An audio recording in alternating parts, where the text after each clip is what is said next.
I want to read from Luke chapter 15 and the first 10 verses.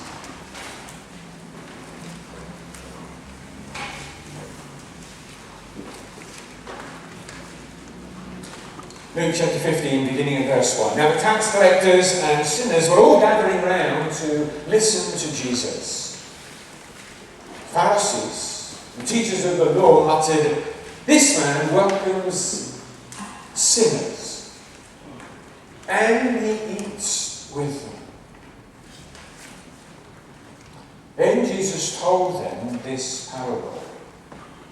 Suppose one of you has 100 sheep and loses one of them. Doesn't he leave the 99 in the open country and go out after the lost sheep until he finds it?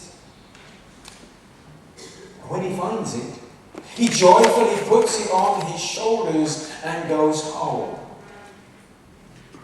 Then he calls his friends and his neighbours together and says, "Rejoice with me, I found my lost sheep."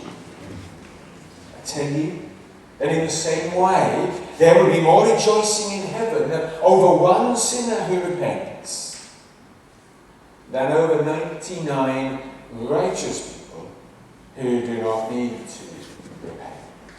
Or suppose a woman has 10 silver coins and she loses one.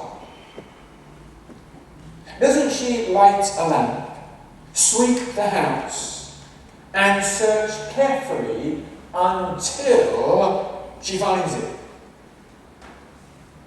And when she finds it, she calls her friends and her neighbours together and says, "Rejoice with me, I have found my lost coin." The same way, I tell you, there is rejoicing in the presence of the angels of God over one sinner who repents. In town, it was a very special moment for one young man. A few years before, he had been in trouble with the law. He had served his time in prison, and now he was on his way home. But for him, there was one question that mattered more than any other. Was he welcome?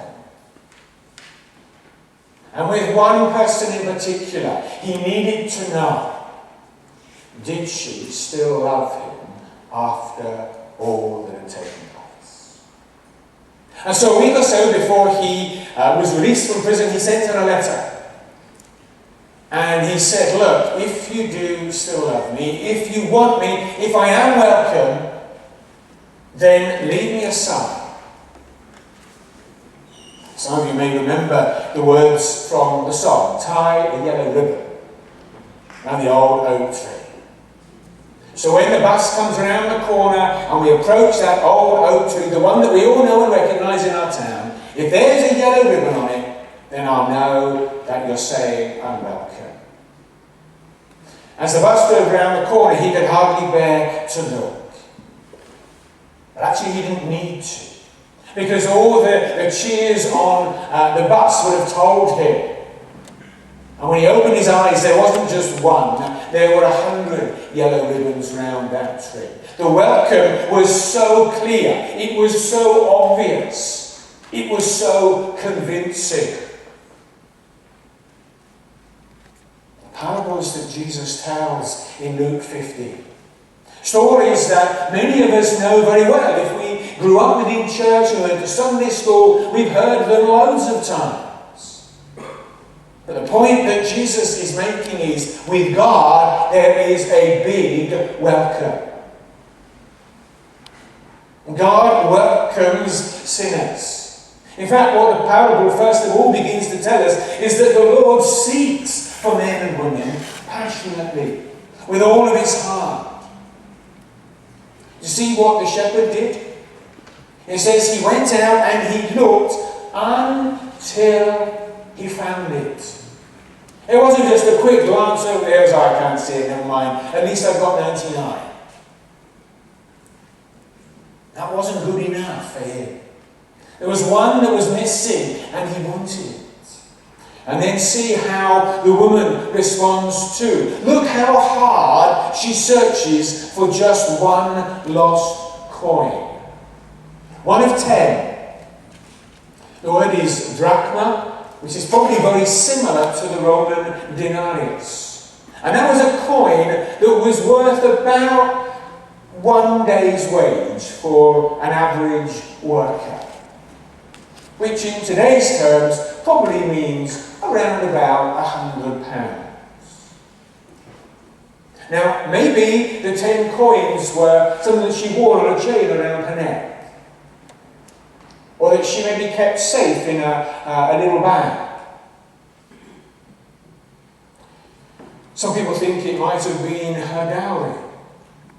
Perhaps it was a special headdress that she was given, that she wore on her wedding day, and the 10 coins were part of that. If so, it explains why she is so concerned. It was more than just the money value.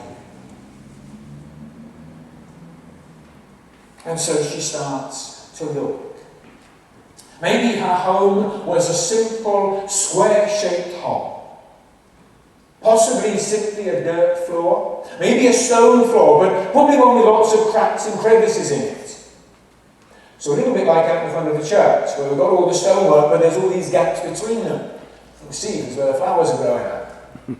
But inside the house, if that was her floor, then it was very easy for a coin to roll down into one of those cracks.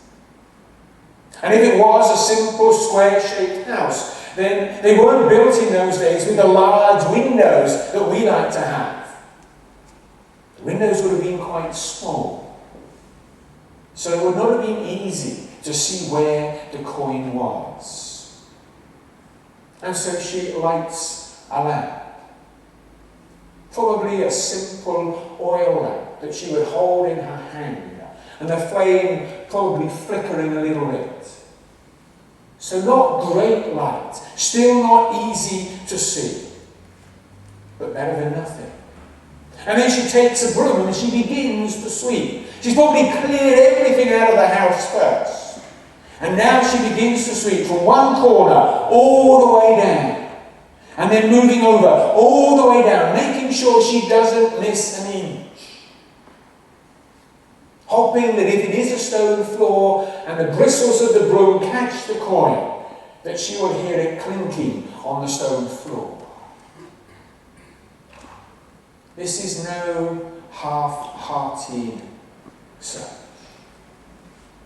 This is no, I'll have a quick look and if I can't find it, never mind.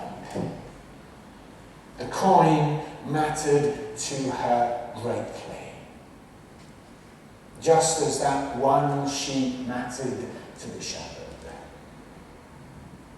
And what Jesus is saying to the people then, and what he's saying to us now, is that each and every man, woman and child matters greatly to him.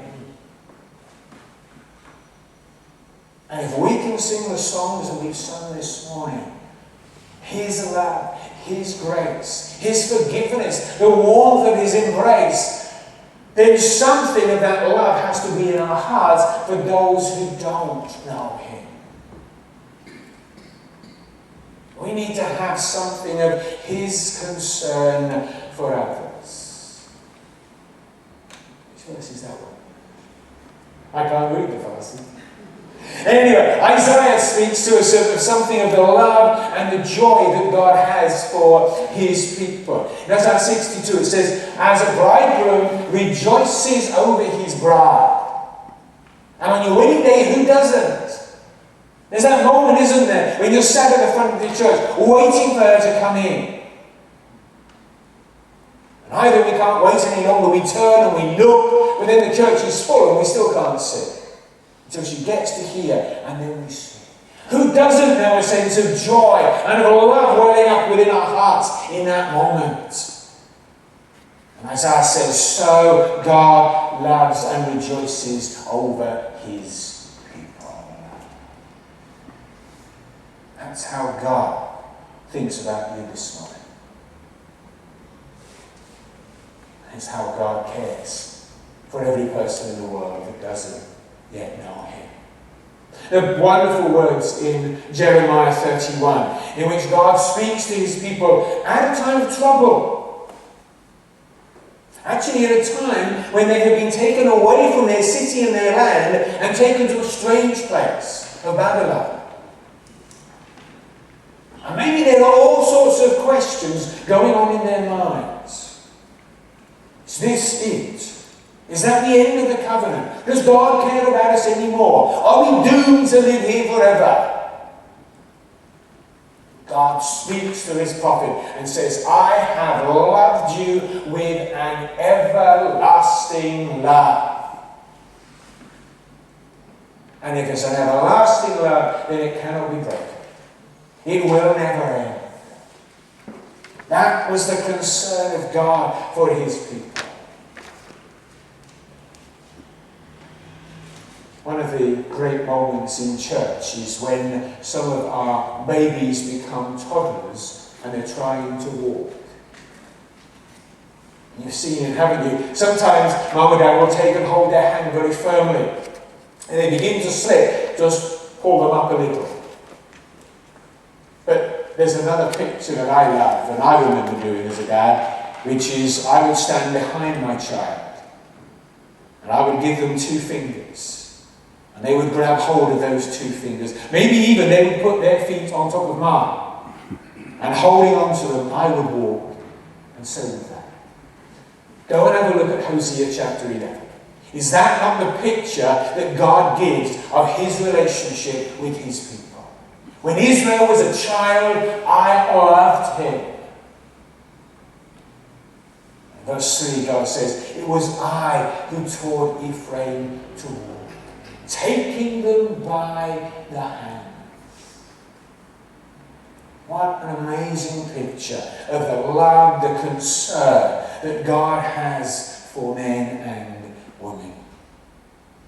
We know the words of John 3 so well, but hopefully not so well that they lose their impact upon us. God so loved the world that he gave his only begotten Son, that whoever believes on him should not perish, but have everlasting life. A love that doesn't just feel something or say a few nice words, but a love that makes a real sacrifice. A love that gives itself. As Paul said to the Roman church, God demonstrates his love for us like this. We were still sinners. Christ died for us.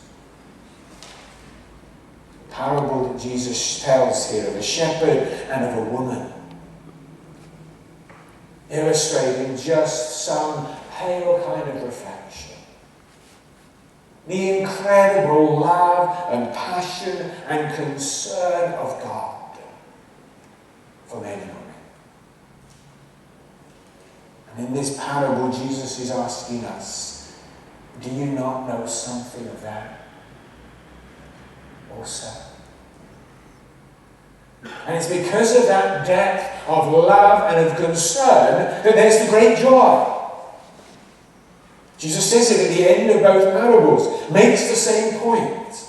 When the shepherd finds the sheep that has disappeared, he brings it back, he calls his neighbours and friends, and he says, rejoice with me. Come, let us celebrate together. Same with the woman. When she swept the whole house, maybe you heard that little noise that tells her, you've got the coin. She's bent down and she's picked it up. Perhaps put it back into its place in her headdress. She says to the neighbours, you've got to come. You've got to come and share with me, because this joy is too great. I can't just keep it to myself. We've got to share it together. What's the point of that? Apart from being an obvious response. Jesus says, because of the depth of concern in the heart of God for men and women, You know, there's a great celebration that takes place in heaven every time one person believes. And therefore, while we want many to know Christ, we should be ready to celebrate every single one. And one of those we shall celebrate in a few weeks' time, because at the beginning of October we're going to have a baptism service. And someone will share their testimony. And as we listen and hear that, there needs to be a response from us. Hopefully a warmth within our hearts, a joy that we feel. Even an amen, as that person shares with us their story. Because heaven will be rejoicing, has been. And we need to also. See, the religious leaders were critical of Jesus. That's why he tells these stories. See, he is offering welcome to anyone who wants to come. In fact, we'll see in a few moments, he's even eating with them. Because that is the depth of his heart for them. And the joy that he has in seeing them receiving the forgiveness and the transforming grace of God. And what Jesus is saying to them, what he was saying to all who were with him, and what he's saying to us is, do you see the heart of the Father God? Do you understand that depth of concern? Do you hear something of the celebration in heaven? And if you do, how much do you share in that? Do we care enough to offer such a welcome to anybody and everybody? We can't all be involved with everything. That's impossible. I'm not. Somebody said to me the other week, oh, don't you go and overwork and get yourself exhausted. And I said, thank you. Ask me and check every month.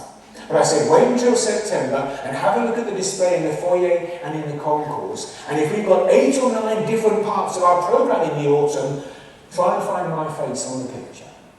Because somebody else is taking responsibility for each of those things. So none of us can do everything or be in everything. But together, if we share that heart of God, then we can be looking for men and women, reaching out to them with the love and the compassion and the grace of God. It's just been brilliant. I had 14 different people part of the door-to-door visitation program. And I say that not for you if you didn't do it to say, oh, I didn't, I'm sorry. No. I want you to be saying, well, thank God for that. That is great. That was 14 of us. And we'll be doing it this week. The young car group will meet again. Monday, I think. Yeah. Language link starts Tuesday or Wednesday. And we know there are people in St Mary's Road and Stanley Road who want to come. We just hope they know enough English to know what it is. Every part of what we do as a church together is part of reaching out with the love and the compassion of God. Because we've known something of it. We've experienced something of it within our hearts and our lives. Because as Paul says in Romans, the love of God has been poured into our hearts, then it needs to overflow into the lives and the hearts of those around us. And I hope that in whatever way that you can, you'll do your part as we offer a big welcome to the people of Ilford and around. Esther, sorry for choosing you, but I know because of your police work, we were talking and sharing, and there's been some weeks when you've not been able to be here. But it's great whenever you are here. So that she's a part of what we're doing as a church, and all of us are, in whatever way it is possible for us to be so. As I said, Jesus tells these little stories here because he is being criticised for welcoming and eating with sinners.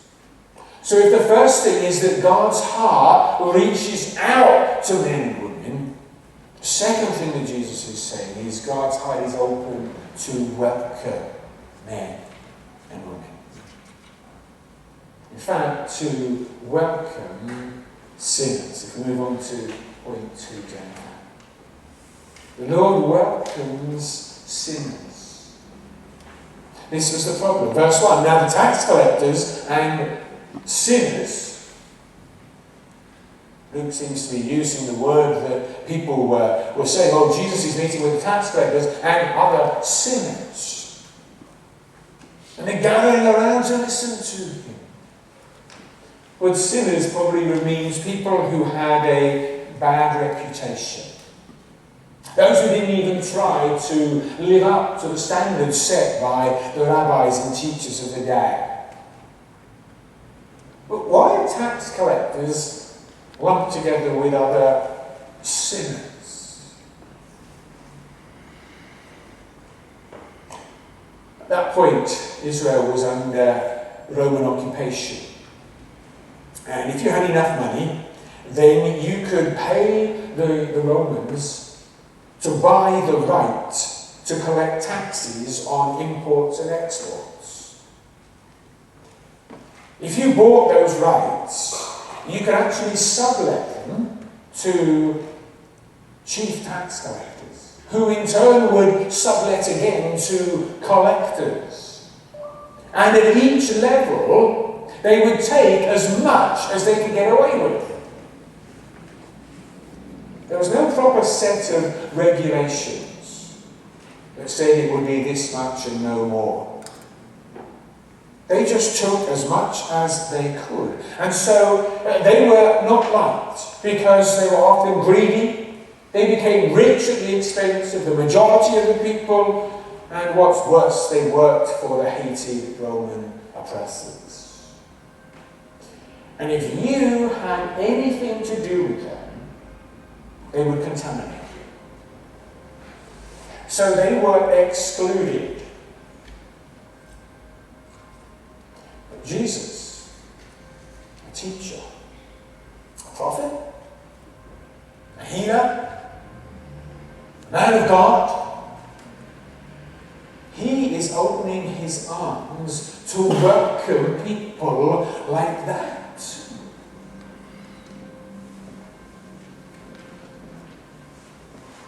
Who do we want to welcome in this place?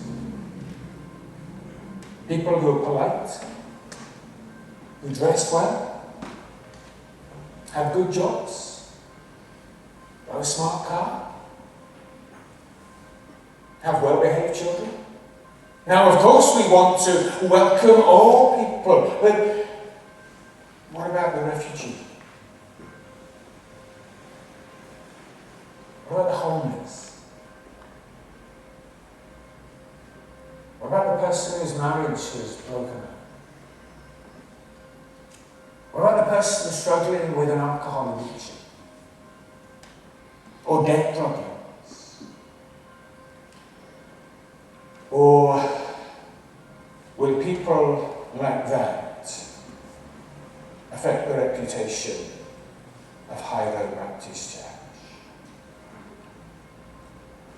150 years ago, a young man invited a friend to come to church, and I don't know whether he was surprised or not, but his friend came. And a little later, another friend. And another friend. And at first, the minister was really happy to see more people in church. Only as the number of friends grew, the congregation began to say, they're not like us. They don't dress as well as us. They don't live such a good life as us. And so the minister asked this man and his wife to sit on one side with their group of friends, not to mix in with everybody else. In the end, William and Catherine Booth moved across town and started the Salvation Army. Because the people they brought in and welcomed were not acceptable to the church at that time. Who is welcome here in this place? Or are we afraid that people will bring their hurts, their problems, their difficulties, their addictions, their immorality into this place? Can I ask you a question? Is God the Saviour? Yes? Is God the healer? Yes? Is God the deliverer? Yes? Is God the restorer? Well, isn't it that kind of God that kind of people need?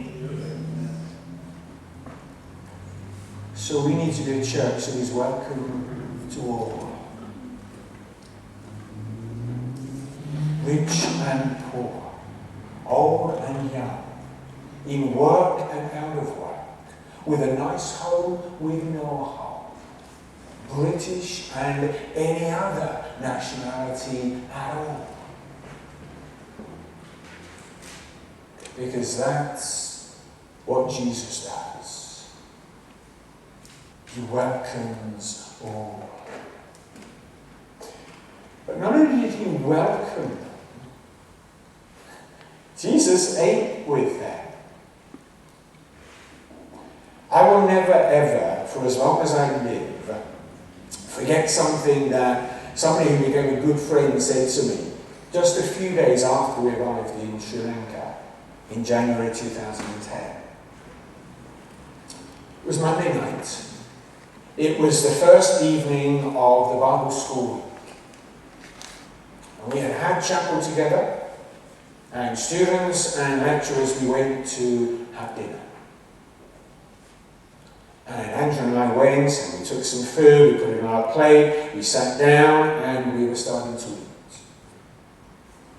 This lecturer, who we knew a little bit before we went, came a few moments later. So when he got to the door, he stopped. He said, "Oh," he said, "you are in my country.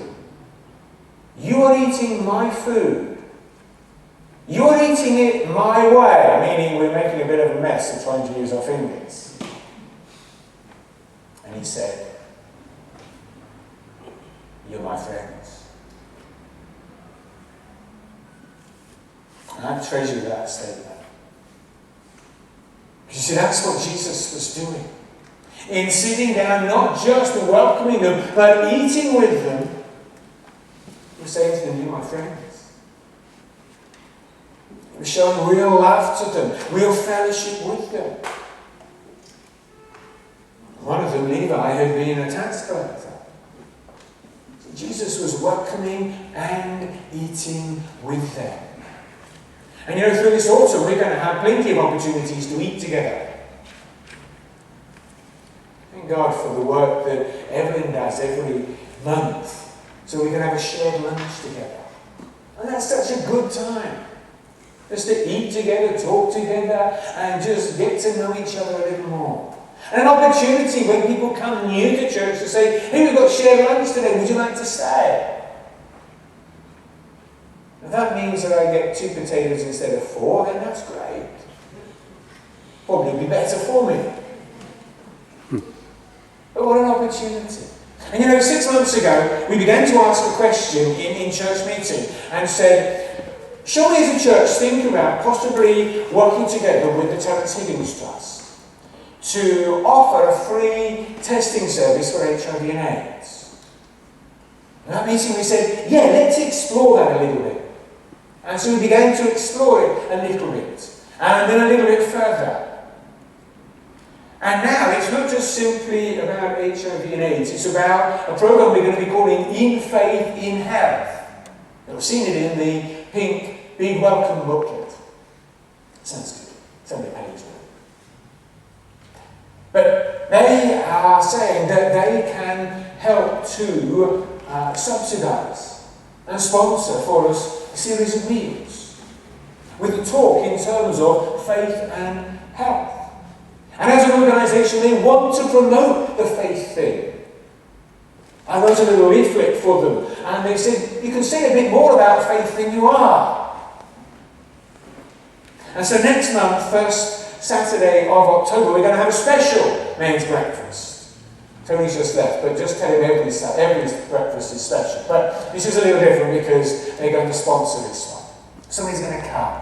And I want to say to you, if you are a wife or a mother here this morning, please, before that day, will you make sure that your husband is going to come? And on that Saturday morning, would you please kick him out of bed and say, you need to go?